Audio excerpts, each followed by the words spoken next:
What is the price of silence? When the person holding the weapon knows exactly where you sleep at night. It was the kind of financial year where you start doing math in the grocery store aisle.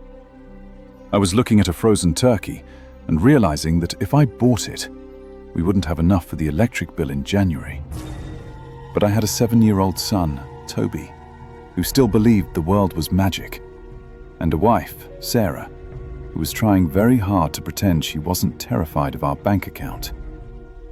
We wanted a Christmas tree, not the plastic one we'd used for 3 years that was shedding needles in the attic, and not the sad, scrawny ones selling for $80 in the Home Depot parking lot.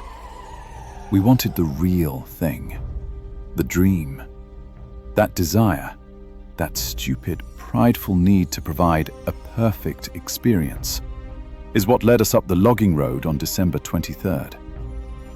I'd heard about the spot from a guy in shipping at the warehouse where I'd picked up extra shifts.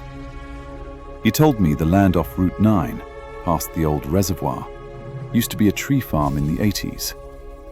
"It's abandoned now," he'd said, taking a bite of his sandwich.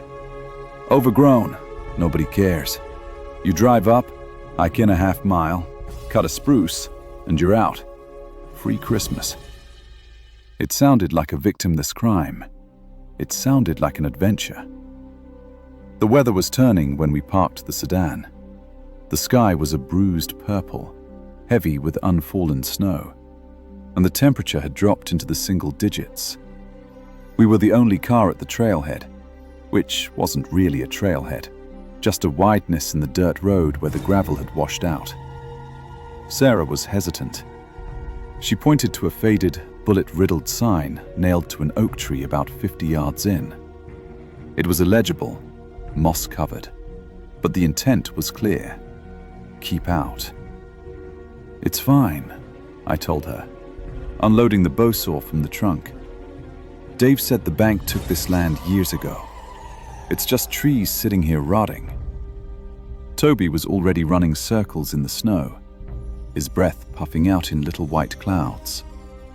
He was wearing a bright orange hat I'd bought him, so I wouldn't lose him in the woods. Looking back, that orange hat is the only thing that kept me sane in the hours that followed. It was a beacon. We walked for 20 minutes. The snow was knee-deep in places, crusted over with ice that snapped like under our boots. The woods here were silent. Not the peaceful silence of nature, but the heavy, holding its breath silence of an empty room. We found a clearing where the evergreens had choked out the hardwoods. They were magnificent, towering blue spruces and balsam firs, untouched for decades. "That one!" Toby shouted, pointing to a 6-footer with perfect symmetry. I got to work. The sawing was louder than I expected. The rhythmic shh, shh, shh of the blade biting into the wet wood echoed through the valley. It took me 10 minutes to get through the trunk. When the tree finally tipped and fell with a soft whoomp into the snow, I felt a surge of masculine pride. I was providing.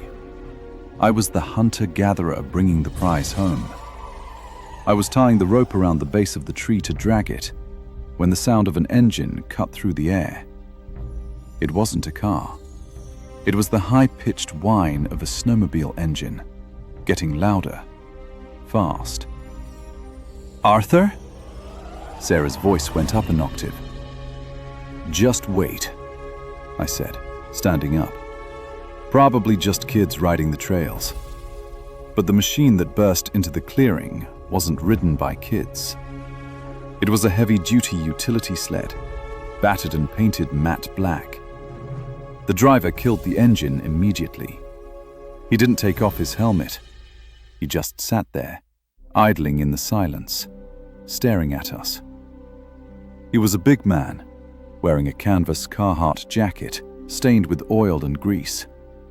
Attached to the side of the snowmobile, in a scabbard, was a bolt-action rifle. He dismounted slowly. He didn't look like a drifter or a ghost. He looked like a man who worked hard and hated strangers. He flipped the visor of his helmet up. He was older, maybe 60, with a face carved out of granite and eyes that looked completely dead. "Nice tree," he said. His voice was flat. No anger, just a terrible, calm observation. "Look, we didn't know," I started, stepping in front of Sarah and Toby. "We were told this was public land." "Told by who?" The man walked closer. He moved with a strange grace for someone so heavy. He unclipped a radio from his belt, but he didn't speak into it. He just held it. "Just a guy. Look, we'll leave it.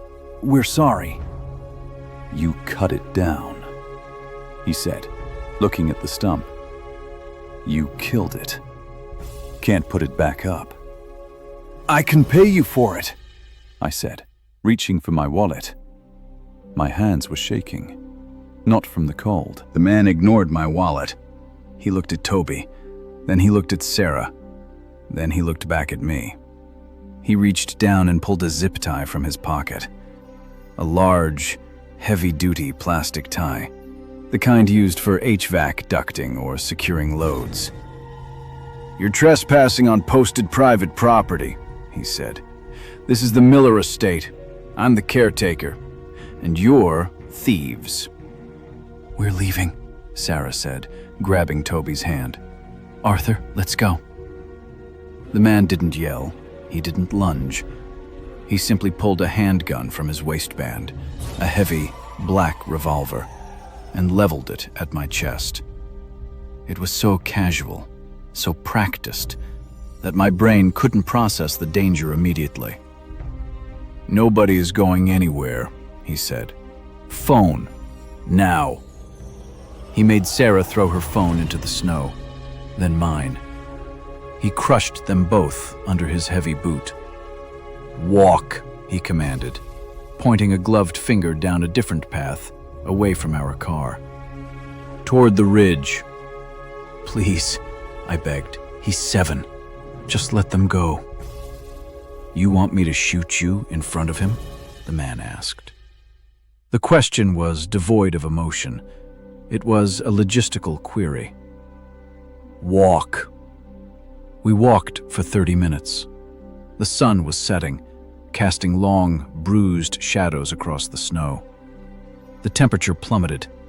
Toby was crying softly, trying to be brave, but I could hear the hitch in his breathing. The man rode the snowmobile behind us at a crawl, the engine purring like a predatory cat. We arrived at a structure I hadn't seen on any map. It was a metal pole barn, large and industrial, with a smaller insulated shack attached to the side. There was a pickup truck parked out front, a newer model Ford, and a generator humming nearby. This wasn't a squatter's camp. This was a place of business. He herded us into the barn. It smelled of diesel, sawdust, and something metallic, like copper. The only light came from a hanging halogen bulb that buzzed angrily. "Sit," he ordered, pointing to a workbench. He separated us. That was the moment real panic set in. He shoved Sarah and Toby into a storage room at the back of the barn and padlocked the door from the outside. I could hear Sarah screaming my name, pounding on the metal, but the caretaker didn't flinch. He turned to me. "Sit," he said again. I sat on a metal stool. My heart was hammering against my ribs like a trapped bird. "Name," he said, taking out a small notepad. "Arthur. Arthur G. Driver's license." I handed it to him. He studied it, wrote down my address, my date of birth, my height. He looked up at me. "You live on Elm Street. Nice neighborhood. Quiet." "Please," I whispered, "take whatever you want." "I don't want your money, Arthur. I have money." He put the notebook away and leaned against the workbench. He looked at me with a terrifying intimacy. I have a problem with entitlement. People from the city coming up here, taking what isn't theirs because they think the world owes them a memory. You think because it's Christmas, the laws don't apply? I made a mistake. Theft is a choice, not a mistake, he corrected. And every choice has a cost. He walked over to a wall of tools. It was impeccably organized. Hammers, saws, wrenches, all outlined in marker on the pegboard. He picked up a heavy steel mechanic's vise that was bolted to the corner of the workbench. He spun the handle. "Give me your hand." "What?" "Give me your hand, Arthur, or I open that door, and I drag your wife out here, and I make her do it." I looked at the locked door. I could hear Toby crying now, a high, thin sound that me. I looked at the gun on the workbench, just out of reach. I looked at the man's face. He wasn't bluffing. He was waiting. I extended my left hand. I was trembling so violently, I could barely hold it straight. "Flat," he said. He grabbed my wrist with a grip like iron. He forced my hand into the open jaws of the vise. He didn't put my fingers in. He put the meat of my palm right below the knuckles into the steel teeth. "This is how we learn," he said. He began to turn the handle. The pressure was immediate and sickening. The steel bit into my skin. I gasped, trying to pull back, but he held my wrist down with his entire body weight. "Stop, please, stop!" I turned. He turned the handle again. There was a crunch. It wasn't loud, like in the movies. It sounded like stepping on a dry twig, a wet. The pain didn't hit instantly. It was a white flash of light behind my eyes, followed by a wave of nausea so intense I almost vomited. "You stole a tree," he said, turning the handle another quarter rotation. I screamed then, a primal, animal sound that I didn't know I could make. The bones in my hand were grinding together, compressing. "You trespassed." Another turn. My vision tunneled.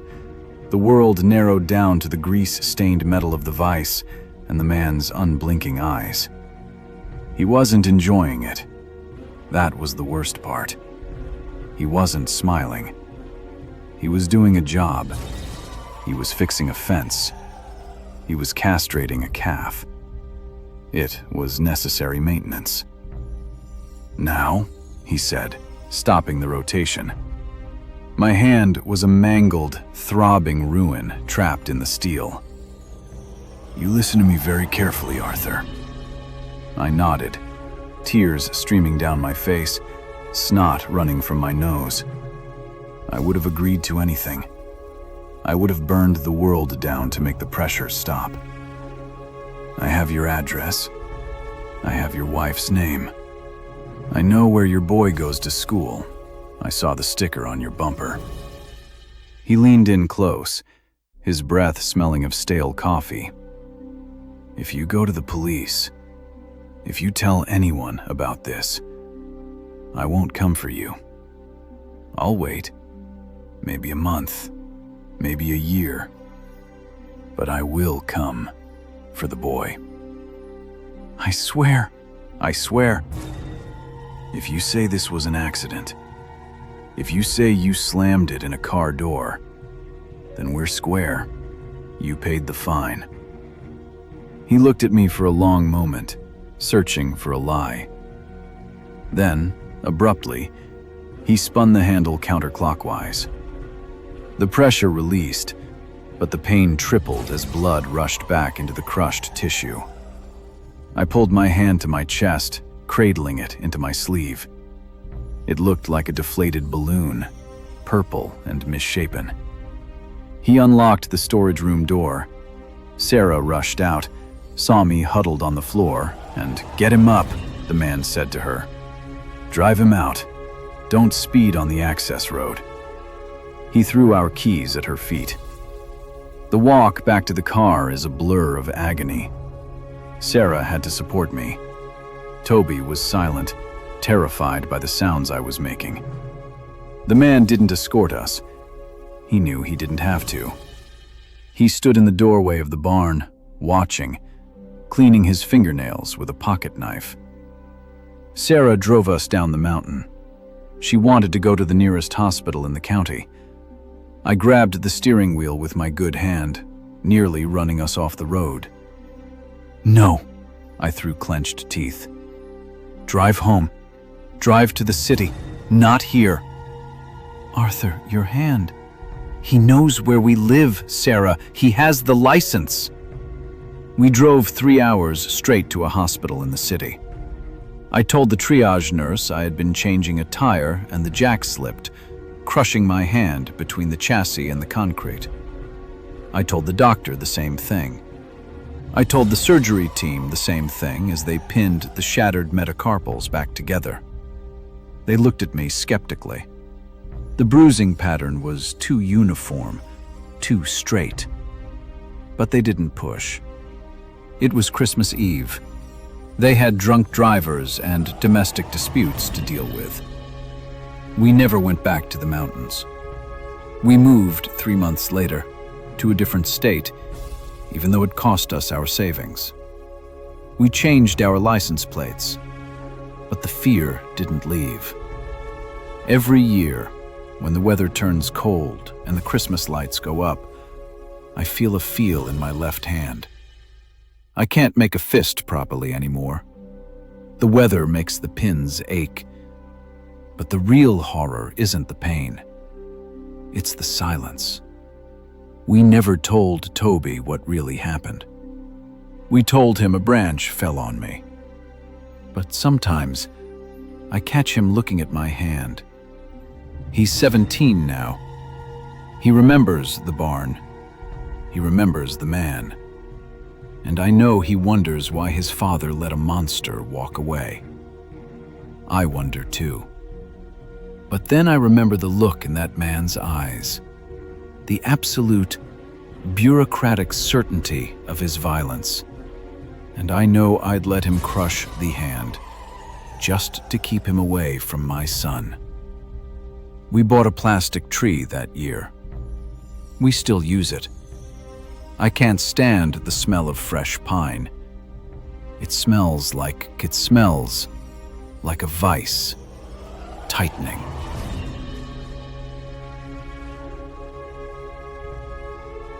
Would you know the difference between a festive greeting and a predator signal if your life depended on it? The humidity of the coastal winter clung to the windows like a shroud. I was 10 years old, alone in a house that felt too large, watching the rhythmic pulse of blue and red Christmas lights from the neighbors' yards. My mother, a nurse, had been called in for an emergency double shift. My father was 3 states away on a haul. The deal was simple. Stay inside, keep the deadbolt turned, and don't answer the phone unless it was them. At 7:42 p.m., the heavy brass knocker on our front door thudded 3 times. It wasn't the doorbell. It was a deliberate, authoritative strike. I stood on a chair to reach the peephole. Standing there was a man in a full Santa suit. He wasn't the mall variety. The suit was heavy wool, stained at the cuffs, and the beard was a thick, yellowish mane that obscured everything but a pair of narrow, unblinking eyes. He didn't have a sack of toys. He held a heavy, industrial-grade metal clipboard. "Who is it?" against the wood. He didn't skip a beat. "Delivery for Mrs. Vance. Needs a signature or it goes back to the hub, kid. Open up." His voice wasn't jolly. It was raspy. The sound of a man who smoked too much and slept too little. "My mom isn't here," I said, the words escaping before I could catch them. The man's posture shifted instantly. He leaned his forehead against the door, his eyes appearing like through the glass of the peephole. "I know she isn't, Leo," he said. He knew my name. The fear wasn't a slow build. It wasn't he didn't offer gifts. He began to recite my mother's work schedule, her license plate number, and the fact that the back fence had a broken latch. This wasn't a random prowler. This was a man who had been watching our house for weeks, documented in the pages of that metal clipboard. I backed away, but then I heard it. The key. He wasn't just a stranger. He was the former property manager my mother had fired a month prior for unprofessional conduct. He had kept a master copy. I ran to the kitchen, but the back door began to shake. He wasn't alone. A second man, dressed in a dark utility jacket, was using a crowbar to pry the sliding glass door from its tracks. The sound filled the kitchen. I didn't call my mom. I knew she couldn't get there in time.